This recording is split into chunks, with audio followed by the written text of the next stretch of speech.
Assalamu alaikum wa rahmatullahi wa barakatuh. This is me and peace out to the rest of you. Black heart, black mind, black in again. Hit the share button because the message is more important than the messenger. So listen closely to this message. I want to give a shout out to my man JN, who is now in the Dominican Republic. And that has everything to do with this message.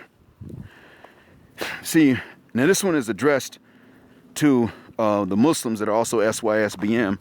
By the same token, if you're not Muslim, you're welcome to listen and learn.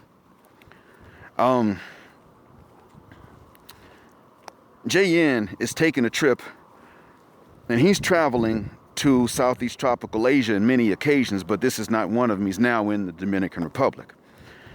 This is one of our brethren.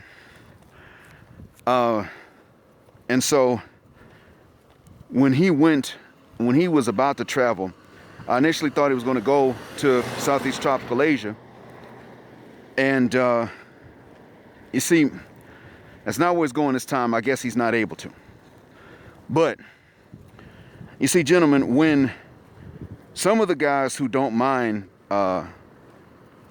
paying to play, when they go, they like to go to Southeast Tropical Asia, mainly Thailand and the Philippines. And then others like to go to the DR and Brazil. Listen, if you're Muslim, these same areas are great to go if you're Muslim, and here's why.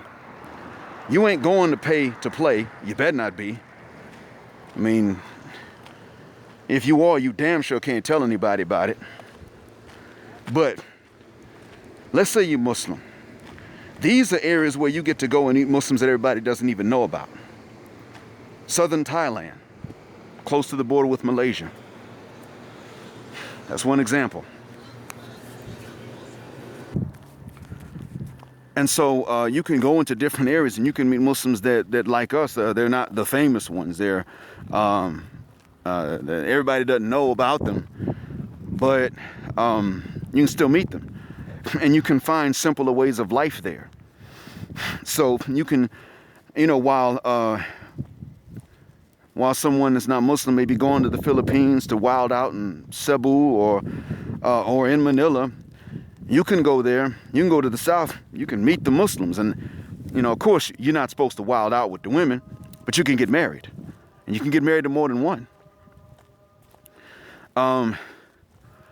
And you can go into southern Thailand, same thing. You can go into the Dominican Republic. Because you see, just like there are ladies that aren't Muslim that are looking for some good guys, whether they're selling it or whether they're just looking for someone. They're looking for good guys from abroad or from there. But they can appreciate certain cultural things you might bring to them. It's the same thing with the ones that are Muslim. And so you can go and be not only a husband, but a husband twice. Maybe even 3 or 4 times if you can really afford it, but let's just say twice. And not only that, but there's a lot of history that you'll be able to learn there. You see, for us, all the conversion stories are great. The stories of how someone became Muslim and the stories of how even people that were born to Muslim parents came to take it seriously for themselves. The repentance stories, these are all great. And they love to hear yours. So I'm not going to go too much into it. I talk too much as it is. I just wanted to say that the same areas that they can go, or the same countries to which they'll go, you can also go because ironically, you're going to find Muslim communities there that are largely unknown. And they are greatly grateful and appreciative to have Muslims from somewhere outside reach out to them. And they're ready to teach you the history, you see. And not only that, sometimes you can teach them. You see, you can go to the Dominican Republic and they can tell you how the Muslim communities got started. Some of them can tell you about the Wolof Rebellion of the 1500s. And you can tell them if they don't know to tell you. You can go into Brazil, and while people are going to Rio and Sao Paulo to wild out, you can go into Salvador de Bahia and you can meet them. And you can tell them about the Mali Revolt if they can't tell you. So there's history to learn going to these places. And these are the same places that people are going to pay for play.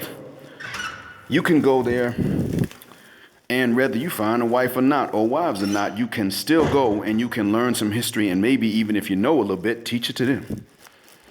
Your trips can have a much deeper impact than if somebody was traveling just to wild out. And then you're black too, so you get to meet black folks from there, or pro-black folks, because see, these areas I mentioned, if you don't meet the black folks, you still meet people that ain't even black and they're still pro-black. That can happen. Muslim areas of Southeast tropical Asia, that's where you can go to meet some people that are actually pro-black. I mean, as much as they possibly could be, as much as they possibly know.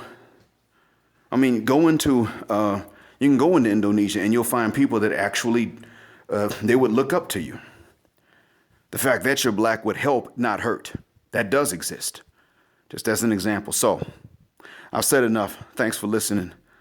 Black heart, black mind, black out. Assalamu alaikum.